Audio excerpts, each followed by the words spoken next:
tardes a todos los que me siguen en esta intervención de naturaleza académica. ¿Por qué académica? Se preguntarán. Bueno, porque la mayoría de los trabajos que hemos venido haciendo los hacemos con un análisis histórico y entendiendo que muchas de las personas que nos están siguiendo les gusta porque logran entender el problema que se plantea de naturaleza histórica, de naturaleza política, de naturaleza diplomática. Es decir, no tiene nada más la información del hecho específico, sino lo que origina el conflicto, un poquito de historia del conflicto, el conflicto en sí mismo y el post-conflicto. Por supuesto, desde el 2 de abril del presente año, es un tema que no podemos dejar de tocarlo aún cuando nosotros veníamos con una secuencia de darle tratamiento a los términos en cómo se ha venido desarrollando y por qué la guerra en Ucrania. Pero hemos tenido en este momento el alerta de los hechos en el marco global que ha dado como un vuelco y un cambio referido específicamente al problema de los aranceles que pretendió fijar de manera autoritaria y unilateral el presidente de los Estados Unidos, Donald Trump, cuyo acto específicamente fue el 2 de abril. El presidente desde la Rosaleda en la Casa Blanca dictó una serie de aranceles que se tienen que aplicar en la mayoría de todas las naciones del mundo, todo con alguna variabilidad con respecto al porcentaje que tenían que pagar por las importaciones que estaban realizando todos los países con los cuales los Estados Unidos tienen relaciones de naturaleza comercial. Pero para entender bien este problema de aranceles fijados por el gobierno de los Estados Unidos, es necesario hacer un breve recuento de lo que fue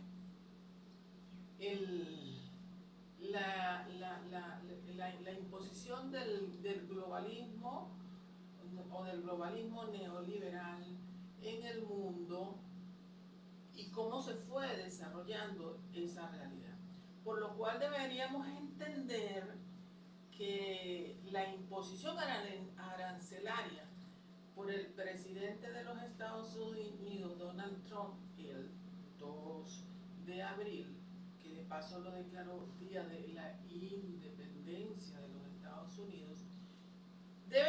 uno lo pudiera entender como que fue un disparo fatal al globalismo neoliberal. Pero que hay que entender que a través de todos los tratados de libre comercio en la década de los años 90 del siglo XX se fueron imponiendo en el mercado mundial. Y hay que recordar también que hace 26 años la Organización Mundial del Comercio en 1999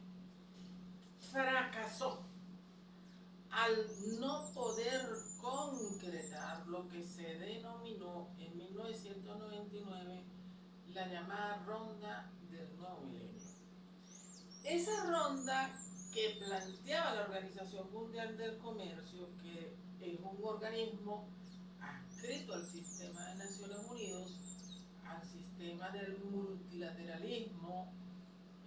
mundial que se comienza que nace después de la Segunda Guerra Mundial, fue referido a un planteamiento de hacer un tratado de libre comercio, pero en los cuales hubiese una serie como de exclusiones, o en su defecto, no solamente exclusiones, sino una serie de protecciones, específicamente algunas actividades de las áreas económicas en una sociedad. Y se trató del problema de los servicios agrícolas, se trató el problema de los productos, con mucha insistencia se trató el problema del manejo de los recursos ambientales, que es muy importante este tema, en esa ronda del milenio de la Organización Mundial del Comercio, y el manejo general que se le tenía que dar a la tierra cultivable, porque no es lo mismo una tierra no cultivable donde no se pueda producir, porque las tierras hay que tomarlas en consideración con un pH que tienen desde el punto de vista químico, con lo cual una determinada tierra en una determinada organización social es buena para el cultivo de ciertas áreas de la economía agrícola, como también es buena para ciertas áreas de la ganadería, pero para eso también había que estar claro de los sistemas hídricos, que son profundamente determinantes para esa realidad. ¿Por qué se plantea esto?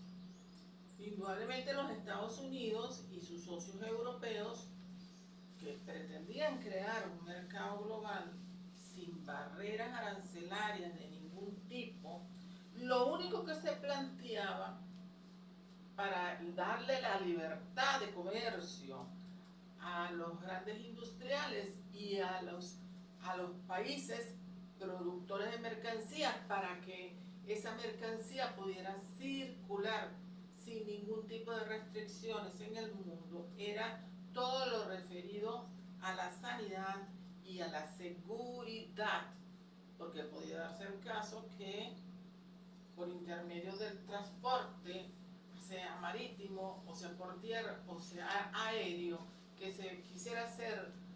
unas importaciones, realizar unas importaciones, muchas veces podía venir camuflajeado productos que son prohibidos para que entren en una determinada nación. Sin embargo, con respecto a la situación del manejo de la tierra cultivable, de los servicios agrícolas, se da la crítica porque hay unos subsidios en las grandes economías del mundo, hay unos subsidios de protección a la agricultura, mientras que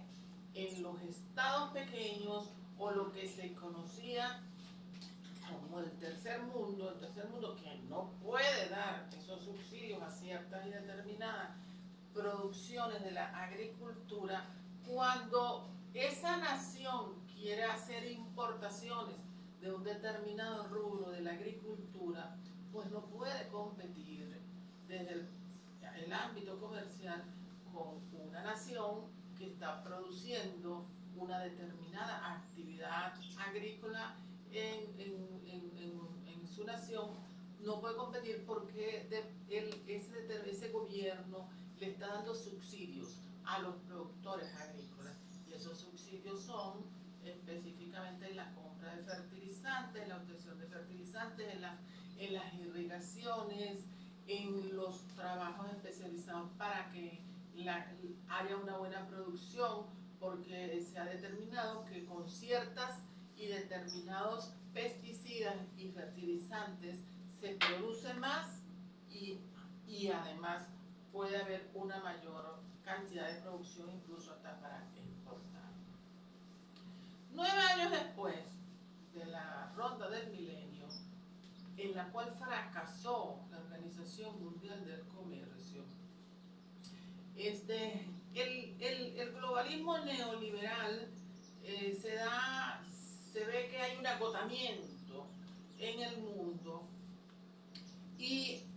específicamente se vio en el caso de los Estados Unidos en el año de 2008, donde hubo la quiebra de uno de los bancos más importantes porque era un banco de inversión,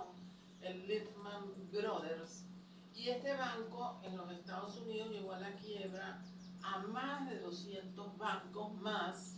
de los Estados Unidos e hizo a su vez tambalear a la banca, a la cadena de bancos mundiales en la compra de bienes inmobiliarios. Es decir, se desató una gran crisis inmobiliaria que todavía existe en los Estados Unidos, por cierto, y que toda esta situación tiene hasta muchísima relación con ese problema inmobiliario que confronta actualmente los Estados Unidos y con el problema agrícola también, porque los Estados Unidos, para poder competir con otras naciones en el área agrícola, aunado a los fertilizantes, los pesticidas, las sustancias que son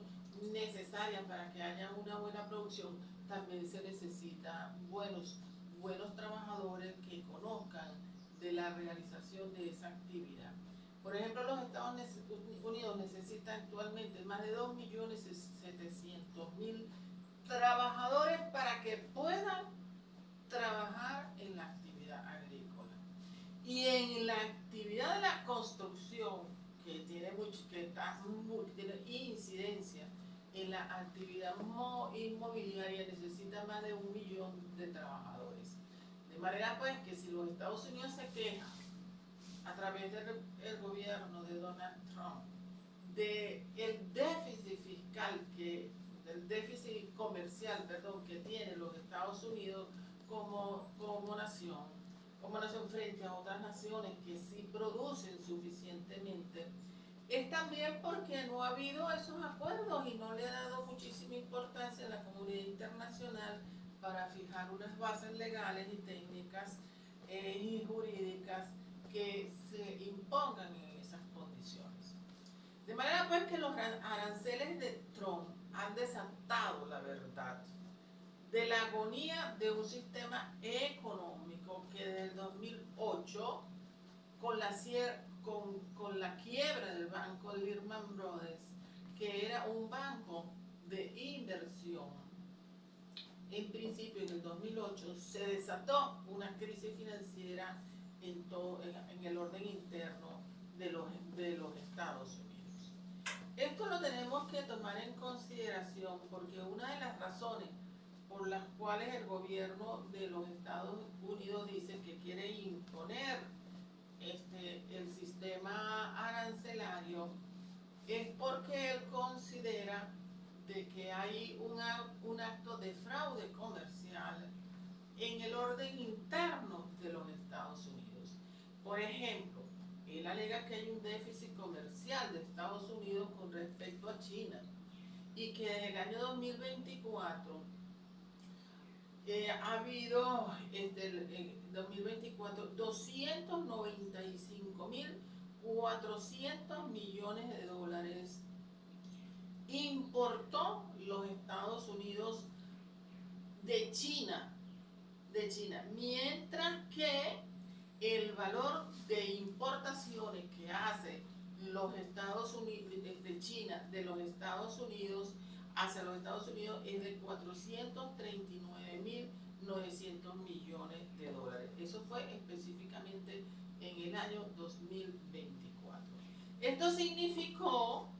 que el superávit comercial de China con Estados Unidos representó un 67% del valor de sus exportaciones. Un valor que el gobierno de los Estados Unidos, ahora cuando llega el presidente Donald Trump al gobierno de los Estados Unidos, calificó como un arancel indirecto que le está generando pérdidas a los Estados Unidos porque tiene más importaciones, que exportaciones, mientras que la China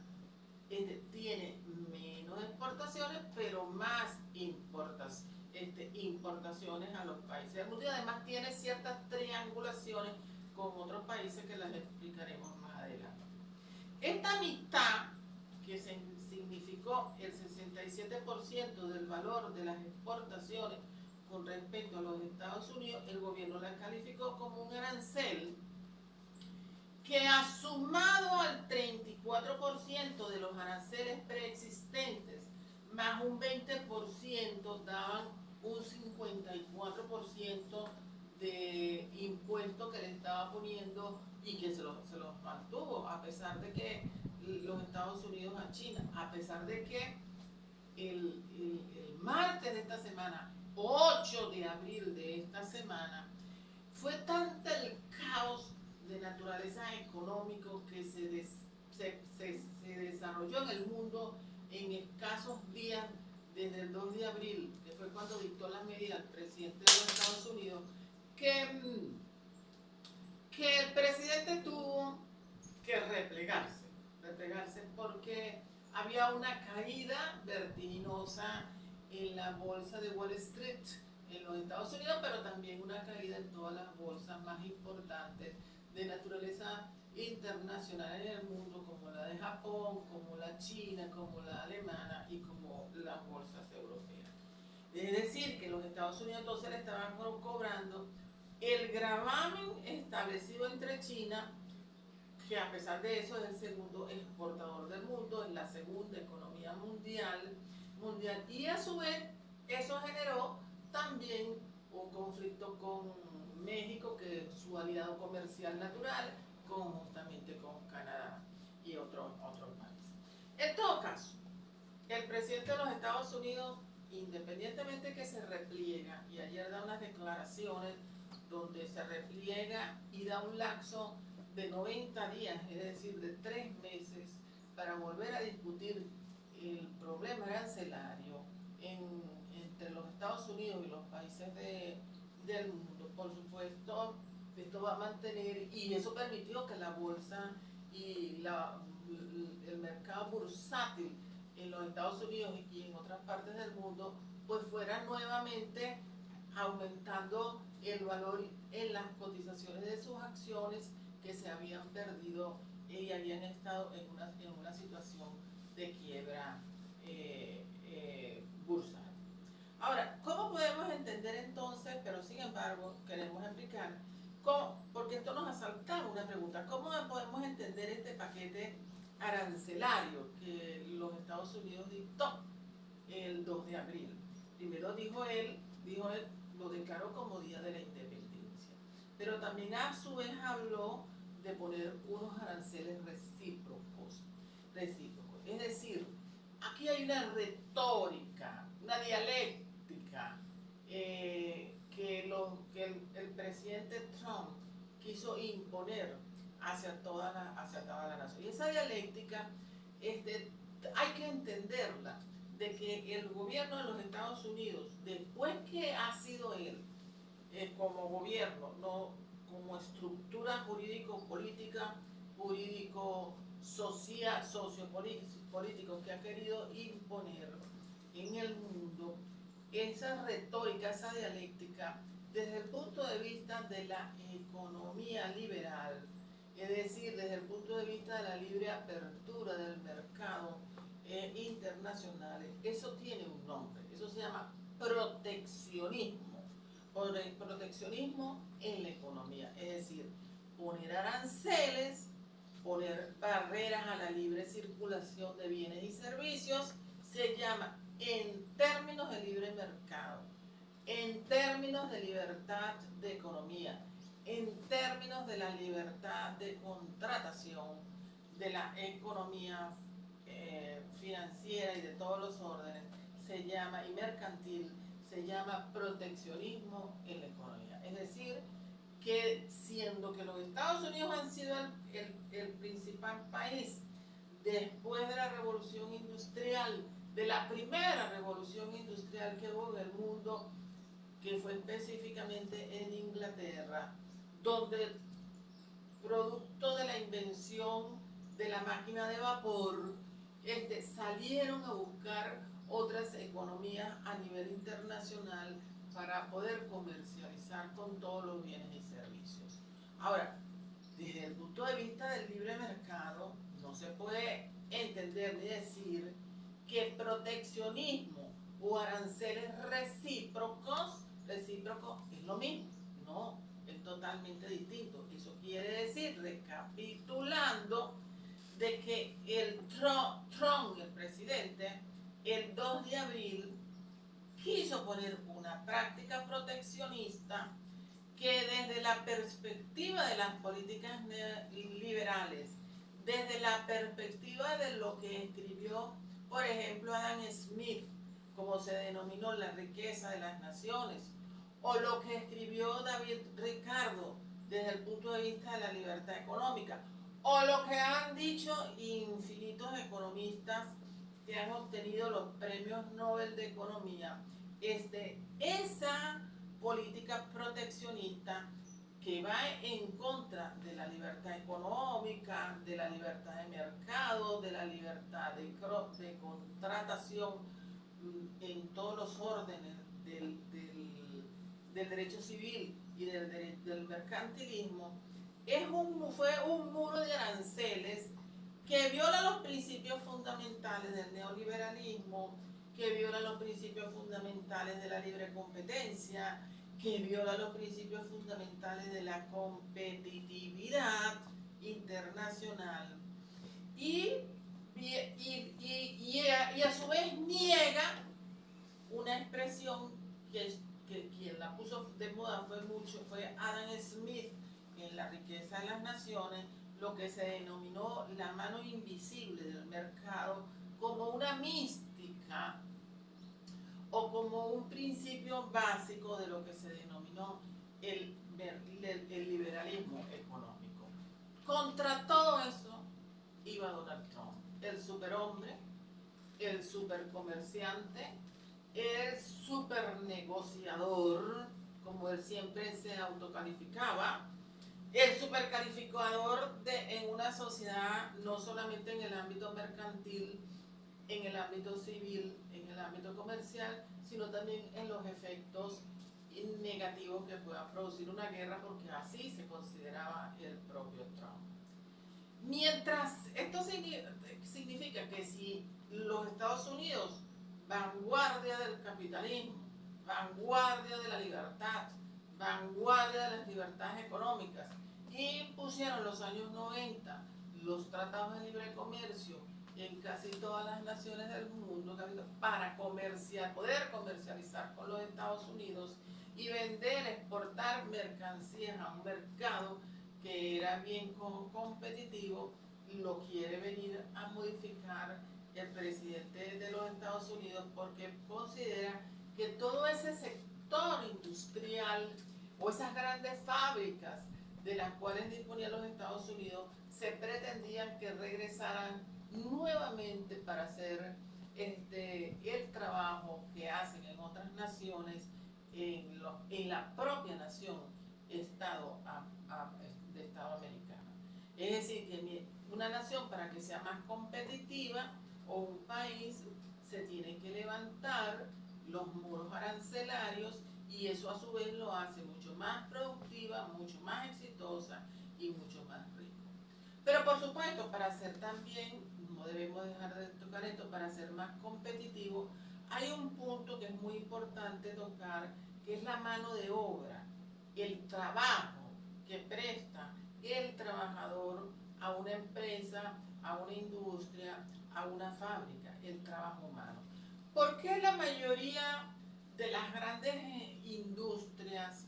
o de las grandes transnacionales o de las grandes comercializadoras o de los grandes industriales exportadores, que es una cosa totalmente distinta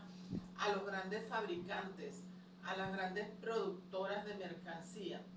se van de un país donde los salarios son súper elevados, se van para otro país para producir y a su vez tener ellos más ganancias, pero el trabajador en ese lugar donde se van a establecer nuevas empresas tiene trabajo, es cierto, pero tiene trabajo con un salario totalmente distinto al salario que podría tener un trabajador que haga el mismo trabajo en un país tercermundista es totalmente distinto al salario que puede tener un trabajador en una misma actividad económica en un país tercermundista. Pero como la mayoría de los industriales, de las grandes industrias y de las grandes empresas transnacionales quieren tener más ganancias, más rentabilidad, más riqueza, trasladan esas empresas para lugares donde la mano de obra no es, a pesar de que es calificada, a pesar de que es una mano de obra preparada, pero en muchos casos tampoco es preparada, el salario es totalmente distinto, muy bajo, muy poco, que también lo vamos a decir más adelante. De manera pues que el rabioso y el gran empresario, el gran negociante, el gran magnate, como se califica Trump, porque él mismo se califica así, él mismo se vanagloria, es vulgarmente, desde el punto de vista de lo contrario a las reglas del liberalismo político o neoliberalismo, es un proteccionismo exacerbado que se niega a la competitividad interna como de las naciones, de las industrias productivas en su país, y a su vez que es él mismo no puede competir. Esto por supuesto nos obliga entonces a hacernos una gran pregunta,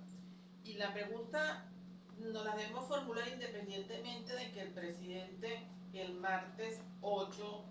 de esta semana, es decir, en la noche, para el día miércoles, apenas tenemos 2 días, miércoles, jueves y viernes, nos hace formularnos una pregunta, porque si él se repliega, suspende todo aquel trabajo que le generó a todos los grandes economistas del mundo, a todos los grandes financistas del mundo, a todos los periodistas que se dedican a cumplir como fuente de trabajo, estar asignado en el lugar donde se están cotizando las bolsas de valores, los mercados internacionales, o están en los puertos internacionales, o están en cualquier lugar haciendo análisis con respecto a los efectos perversos que está generando el gobierno de los Estados Unidos con la aplicación de lo que es el proteccionismo, nos obliga, independientemente de que se replegó Donald Trump, el presidente de los Estados Unidos, nos obliga a hacernos una pregunta. ¿Y por qué se repliega también el presidente de los Estados Unidos? A ver, ¿qué está pasando desde el punto de vista de la economía, desde el punto de vista de las finanzas públicas, desde el punto de vista de las finanzas privadas, desde el punto de vista del mercado bursátil, que generalmente el mercado bursátil, el mercado es un mercado especulativo, sumamente especulativo? ¿Qué está pasando? ¿O por qué el gobierno de los Estados Unidos ahora pretende dictar unas políticas de proteger la economía de los Estados Unidos? Y esto nos lleva a la conclusión, por todas las reflexiones de naturaleza personal, pero fundamentadas en las lecturas y los análisis tanto de los economistas tradicionales como los análisis en materia económica actualmente. Que eso significa que la economía de los Estados Unidos está pasando por un pésimo momento. Es decir, aun cuando se vaya el presidente de los Estados Unidos, Donald Trump pase sus 4 años de gobierno y venga otro gobierno, hay que mirar con un bisturí y con mucho arte la situación fiscal y económica que está viviendo los Estados Unidos. Es decir, que te quiebra. A pesar de que es la primera economía del mundo, es la primera economía que también exporta mucha mercancía hacia otros lugares del mundo. Es la primera economía, a su vez muy importante, porque es una economía que basada también en los términos del Tratado de Washington, el Tratado de la OTAN, le ha dado mucha protección a todos los países que están dentro de la cultura de Occidente, Pero independientemente de todas esas realidades positivas que ha tenido los Estados Unidos en el mundo, desde la segunda mitad de la década del siglo XX, los Estados Unidos vienen pasando por una situación económica compleja que se ha ido exacerbando y que en este momento histórico, independientemente de que el presidente se haya replegado para no poner en práctica el sistema arancelario que le llevó como 3 meses poner en práctica y fijar el porcentaje que le corresponde por cada una de las naciones, además que también formó parte de su política de publicitaria para obtener la presidencia de los Estados Unidos. En todo caso, es una economía que está en crisis. Vamos a decir que no está en quiebra. Supongamos que no está en quiebra. Vamos a decir como dice el derecho mercantil, está en cesación de pago. Cesación de pago es un paso a la quiebra. Pero cesación de pago quiere decir, conforme a los diversos tratados de comercio a nivel internacional, que un país que esté, o una industria, una empresa, o un país con su economía que esté en cesación de pago, significa que si le pone freno al exceso de gasto que tiene, porque es un Estado profundamente consumidor, puede resolver su problema económico de no entrar específicamente en quiebra. Y esto ha tenido que ver, sobre la base de esta situación, o es quiebra o está en cesación de pago. Lo cierto es que los Estados Unidos tienen un déficit fiscal sumamente alto y una deuda pública sumamente elevada que tiene que resolverse. Y esto ha tenido como consecuencia la aplicabilidad o la pretensión que tenía el presidente Donald Trump de fijar los aranceles, era porque pretendía obtener a través del cobro de los aranceles a las producciones que se importaban y entraban en los Estados Unidos, cobrándole un porcentaje de 20, 30%, 48%, 54%, depende de la nación que él lo determinó, que eran exportadoras de bienes y servicios hacia los Estados Unidos. Era con la finalidad de que a través de esos ingresos que le iban a entrar a los Estados Unidos por intermedio del cobro de arancelario, iba a resolver un problema tétrico que tiene los Estados Unidos, como lo acabo de decir, que es la deuda fiscal, que es muy alta, y a su vez obtener recursos para resolver sus problemas económicos. Porque si nos ponemos a ser objetivos y sensatos, los Estados Unidos, que es la economía o el país del primer mundo, del primer imperio, todavía sigue siendo el primer imperio, sigue todavía siendo una primera economía del mundo, porque eso no se queda así de la noche a la mañana. De la noche a la mañana. Es el país donde todo el mundo quiere ir como un sueño, como su sueño para solucionar los problemas que están confrontando en cualquier otro país donde haya dictadura, donde haya gobiernos sin oportunidades, donde haya gobierno totalitario. La mayoría de la gente quiere salir para irse a los Estados Unidos porque tiene la idea de que allá es donde hay muchos empleos para la subsistencia y para vivir en condiciones normales. Otra pregunta que uno se hace es ¿por qué? ¿Quién es el que produce el papel moneda llamado dólar en los Estados Unidos? Evidentemente que quien lo produce es la Reserva Federal, es la que produce el billete que tiene valor, que depende, y de ese billete del dólar depende de todos los bienes y servicios creados en los Estados Unidos. Sin embargo, los Estados Unidos, es decir, el Producto Interno Bruto de los Estados Unidos depende para la creación, depende para que haya se pueda imprimir dólares que estén suficientemente soportados en el mercado internacional. Pero también los Estados Unidos son los que se han ocupado de decir permanentemente, para mantener la libre circulación en el mercado internacional de las exportaciones, de que el dólar no solamente depende del Producto Interno Bruto de ellos como nación, sino que también el dólar depende del comercio global mundial. Porque el dólar es el marco de referencia como moneda a nivel internacional, aun cuando esa riqueza que entra o que no se produce en los Estados Unidos puede ser muchas veces proveniente de economías adversas en el orden político, fundamentalmente porque son gobiernos donde no hay la libertad, no solamente económica, sino tampoco la libertad de ninguna naturaleza hacia el individuo, para el individuo, libertades civiles, no hay libertades políticas, no hay libertad de expresión, no se respeta la propiedad privada. Es decir, hay un conjunto de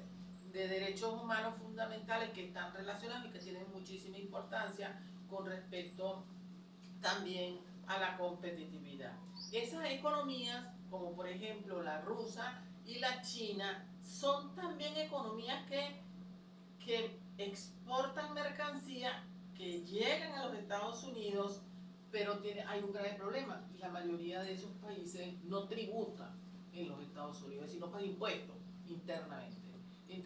los Estados Unidos. De manera pues que estamos en presencia de que eso significaría entonces, si se hubiese puesto en práctica, y él lo dejó para discutirlo por un lapso de 3 meses, de 90 días, de que haya una pérdida del valor del dólar en el mercado internacional. Por eso Trump dijo, y fue muy claro cuando lo dijo el 2 de abril, desde la Rosaleda en la Casa Blanca, de que la imposición del muro arancelario es la recuperación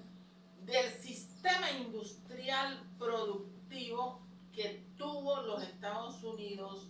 en la primera mitad del siglo XX. No podemos nosotros olvidarnos de que ese índice bursátil del Standard Poor's, que es el que mide precisamente la actividad industrial de los Estados Unidos, se desplomó al día siguiente del 2 de abril, es decir, el 3 de abril de 2025, del año en que estamos, se desplomó y tuvo una caída del 6%, más, que ha sido una de las caídas más pronunciadas que ha tenido desde el punto de vista bursátil y más crítica desde el punto de vista de la crisis bancaria que tuvo los Estados Unidos en el 2008 con la quiebra del banco de inversión Lehman Brothers, que a su vez arrastró 200 bancos más en los propios Estados Unidos y a su vez arrastró a otros bancos en la cadena de bancos a nivel internacional, porque hubo una especulación financiera en el sector inmobiliario. No podemos nosotros descuidar también y hacernos otra interrogante en esta situación, que por qué una medida arancelaria que busca proteger la industria nacional de los Estados Unidos provocó la caída de la bolsa de valores donde se cotizan las acciones del sector industrial. ¿Qué pasó? ¿Por qué precisamente, si lo que estás es protegiendo al sector industrial nacional de los Estados Unidos, donde las acciones de ese gran sector industrial se están cotizando en la bolsa de valores de los Estados Unidos, en el mercado bursátil, ¿por qué precisamente caen? Y la respuesta a esta pregunta es porque la industria estadounidense, la mayor parte de toda la industria estadounidense, no está en territorio estadounidense. La mayoría de todas esas grandes industrias de bienes y servicios, cuya propiedad y nacionalidad es de los Estados Unidos, están establecidas en otras naciones. Están establecidas en la propia China, están establecidas en Taiwán, están establecidas en Vietnam, Camboya, la India, la misma México, Canadá. Por eso nosotros no podemos olvidar específicamente que en los años 60 del siglo pasado, cerquita, porque todavía del siglo XX, los años 60, la gran quiebra que hubo en el estado de Detroit, en Michigan, en los Estados Unidos, que se declaró en bancarrota. Y no fue que una sola industria se declaró en bancarrota en Detroit, no, fue todo el estado y toda la industria que estaba produciendo en Detroit, en los Estados Unidos. Y debemos recordar de que en los Estados Unidos era donde se producían los grandes automóviles, los automóviles de General Motors, los automóviles de la Ford,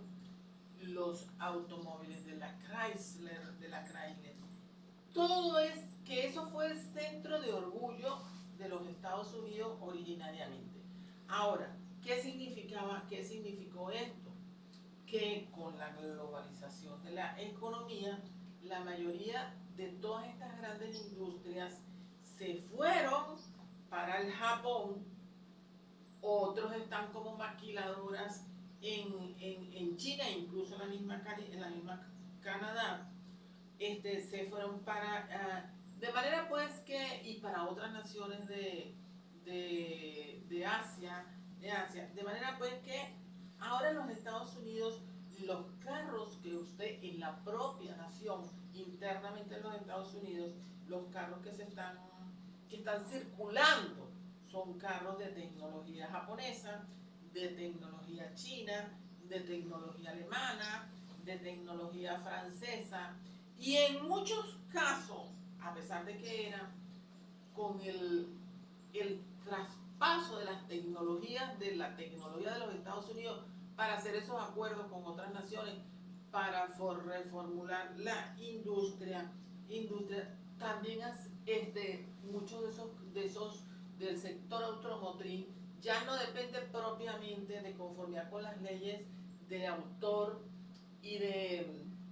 industria, porque ellos mismos han reformulado esos patrones de producción. Y ahora hay que tener claro que la globalización de la economía tiene una característica muy importante que es irreversible. Es decir, si los Estados Unidos pretenden regresar a ese nuevo esquema productivo nacional, donde toda la gran industria esté en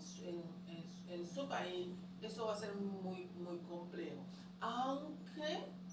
no sé si aquí se recordarán, en los años 90 también se fue objeto de mucha circulación lo que se denominó los capitales golondrinos, donde los capitales iban, se establecían en alguna otra nación, daban empleos muy baratos, pero cuando no había garantía en el orden de la propiedad privada, en el orden económico, en el orden de pasar las rentabilidades y las utilidades de sus capitales para estar en bancos donde tuvieran ellos más garantía, los grandes productores, por supuesto se generan estas grandes crisis. Pero hay que estar claro de una situación que yo convoco, María Elena Cabrera Armas,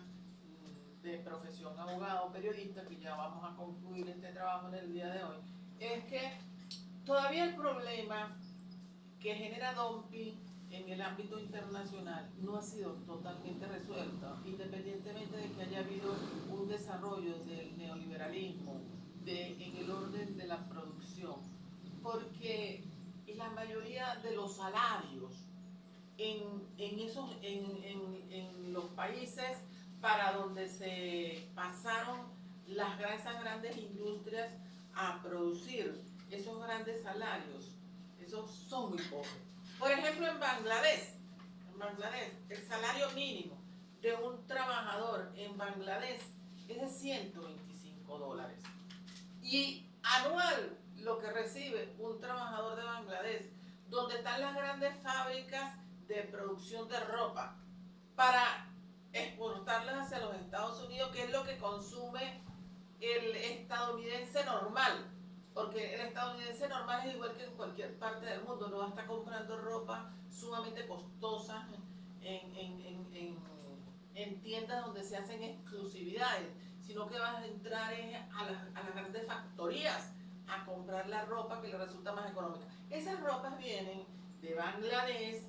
ese sector de la economía viene de Bangladesh, viene de Vietnam, viene de Camboya, viene de Malasia, viene de Indonesia, viene de Laos, donde los Estados Unidos, el gobierno le había puesto un porcentaje de aranceles de hasta 49%, que es sumamente elevado, por ejemplo, en Camboya. Un 48% para Laos de aranceles, sumamente costoso. Pero, ¿cómo es posible que esas industrias, grandes industrias, coticen en el mercado bursátil, tengan grandes rentabilidades y grandes ganancias, pero los trabajadores de todos esos países asiáticos, el salario mínimo no pasa de $125 mensual? Al año lo que ganan es $1.200 mensual. Y aparte de eso no tienen seguros de ninguna naturaleza. No existe un sector de seguridad social. No tienen protección con respecto a las normas de higiene y seguridad industrial de las empresas. No tienen ningún tipo de protección médica, porque en esos lugares la mayoría hay una gran crisis en el sistema hospitalario y en el sistema de salud pública. ¿Dónde entonces esas grandes industrias que después vienen y cotizan en la bolsa de Japón, en la bolsa china, en la bolsa de Nueva York, en las bolsas europeas, como que tienen grandes ganancias para que se mantenga ese mercado bursátil, que es un mercado, como dije yo, una burbuja financiera que engaña realmente a la sociedad? De manera pues que yo creo, y de paso lo ratifico, el presidente de los Estados Unidos, cuando dictó las medidas arancelarias que dictó, de paso las dictó de manera unilateral. No tuvo un debate con la mayoría de todas las naciones a los efectos de discutir desde el punto de vista recíproco y desde el punto de vista de las leyes de la diplomacia, los temas de la imposición de manera unilateral, esos aranceles que le hacían daño como nación y a la población laboral también. ¿Por qué los Estados Unidos no planteó esa discusión? Eso por una parte. Y lo debió haber hecho previamente ante la Organización Mundial del Comercio, a los efectos de determinarse y discutirse aquella ronda del milenio que tiene 26 años, que no se logró ningún objetivo en esa ronda del milenio con los Estados, porque no hubo apoyo ni por los países de Europa, ni tampoco por los países ni por los Estados Unidos. No se llegaron a acuerdo en términos específicos de lo que significó el no seguir dando dumping para las empresas. Esto ha generado también en los Estados Unidos, el fin de semana hubo manifestaciones y protestas contra el gobierno de los Estados Unidos en Nueva York, en Massachusetts, en Luisiana, en Los Ángeles, y también hubo protestas en Europa contra las medidas económicas dictadas por el gobierno de los Estados Unidos, conjuntamente con las medidas de carácter migratorio, donde le está violando los derechos humanos a cada uno de las personas de cualquier lugar del mundo, incluso de Somalia tiene gente preso, incluso de Birmania tiene gente presa, de los países asiáticos, que son los países que incluso exportan mercancía para los Estados Unidos sin importar ningún tipo de condiciones. Y a su vez le está quitando presupuestos a las universidades, porque en nombre del antisemitismo, yo también estoy con la causa del pueblo judío. María Elena Cabrera Arma, estoy con la causa del pueblo judío desde el punto de vista religioso, porque ese es mi antecedente religioso. Pero no por eso los Estados Unidos tienen que limitarle el presupuesto a las universidades, a las más importantes universidades de los Estados Unidos, porque el problema que confronta en ese aspecto del orden educativo, sobre todo a nivel de las universidades, no se resuelve de esa naturaleza. Eso se resuelve con diálogos de naturaleza bilateral con los países del Medio Oriente, específicamente los países árabes, que están financiando internamente en nombre y acabando con la autonomía de cátedra y acabando con la libertad de expresión para imponer a la larga en el mundo un sistema contrario a los intereses de Occidente que esté soportado en el islamismo y en las tendencias musulmanes del mundo, específicamente chiitas. Entonces, eso tiene que resolver con un diálogo bilateral con los países del Medio Oriente que están valiéndose de esa circunstancia también para generar el caos migratorio y el caos que hay en las universidades de los Estados Unidos, pero no es destituyendo ni violando la libertad de expresión. Bueno, mis queridos y apreciados contertulios de las redes y específicamente de esta red donde estamos haciendo esta exposición, les habló María Elena Cabrera Armas. Hoy es viernes, un trabajo que estamos haciendo semanal. Espero con el beneplácito de todos ustedes que les haya gustado, y para la próxima semana haremos otro dentro de la perspectiva de la evolución de las noticias en el orden internacional que se estén desplazando, que sean de mucho interés y de mucha incidencia en el aspecto humano y en el aspecto social. Un abrazo a todos.